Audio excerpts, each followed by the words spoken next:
Assalamu alaikum, bonjour. Une petite sortie de quelques minutes, juste pour ajouter quelque chose par rapport à ce que dont j'avais parlé hier. J'avais une émission avec Alternative sur une stratégie militaire de ce qui se passe à Gaza. Il y a un problème très critique et les gens se posent beaucoup de questions par rapport à ça. C'est que est-ce qu'il y aura une invasion terrestre ou pas? Est-ce que les Israéliens vont rentrer dans Gaza avec les chars et les soldats? Alors pour expliquer ça, en deux mots, dans la stratégie militaire, il y a deux buts stratégiques. Il n'y en a pas trois, il n'y en a pas quatre. En militaire, il y a deux stratégies. La première, c'est restreindre l'ennemi. C'est le contenir et le mettre dans un coin. Ça, c'est stratégie numéro un. Ou c'est un but plutôt, numéro un. Et le deuxième but, c'est la destruction de l'ennemi. Donc ça dépendra, qu'est-ce que vous voulez? Est-ce que vous voulez diminuer votre ennemi ou bien vous voulez le détruire complètement? Je vais vous donner deux exemples pour comprendre ça. En 1991, la stratégie militaire américaine en Irak, c'était restreindre l'ennemi. Le but n'était pas d'éliminer Saddam Hussein. Ils avaient encore besoin de lui, ils voulaient le garder. Donc ce qu'ils ont fait, ils ont entouré l'armée irakienne au Koweït et ils ont ouvert une porte derrière. On leur a dit on vous laisse sortir, vous repartez chez vous. Et d'ailleurs, pour ceux qui ne le savent pas, ils sont repartis pieds nus, torse nu, en short, ni armes, ni rien du tout. Et ça, c'était une grande humiliation.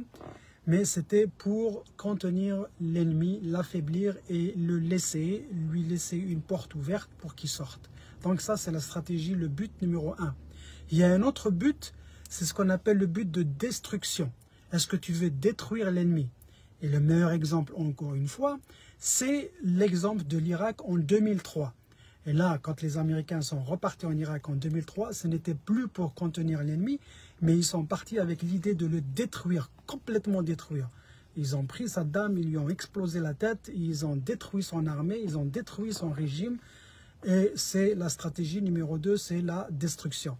Donc, dans le terme, le jargon militaire, c'est très important le langage qu'ils utilisent, la communication stratégique. Et je ne sais pas si vous avez remarqué, mais il y a eu un problème ces derniers temps entre Netanyahou, le Premier ministre, et son ministre de la Défense, qui est un général à la retraite.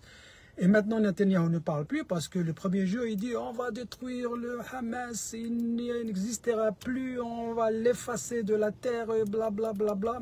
Et après, on lui a dit ferme ta gueule, ne parle plus, tu ne sais pas ce que tu dis. Et là, le ministre de la Défense, il dit on va les faire sortir de Gaza. Donc, vous voyez, il y a deux signaux contradictoires. Alors, on ne sait pas, est-ce que c'était prémédité?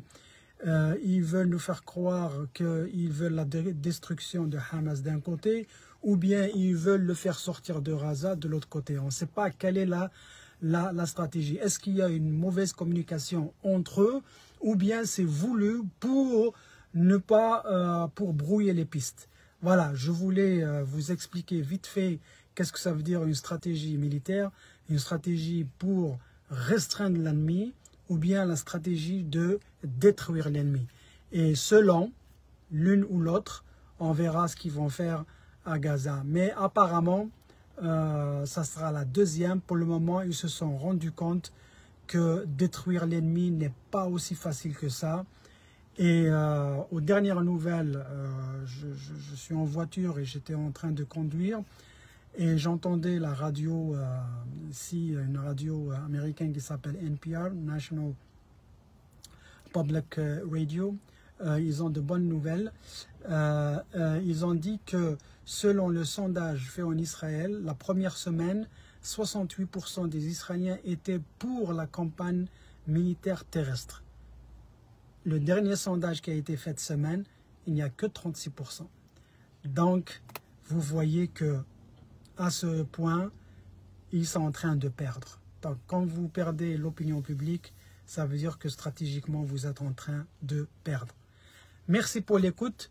Je reviendrai avec vous soit demain, soit après-demain, dimanche, mais ça sera pour parler de l'Algérie, de notre Hirak, de notre mouvement. Et Inch'Allah, on va passer un bon moment d'échange. Merci et à bientôt. Ciao.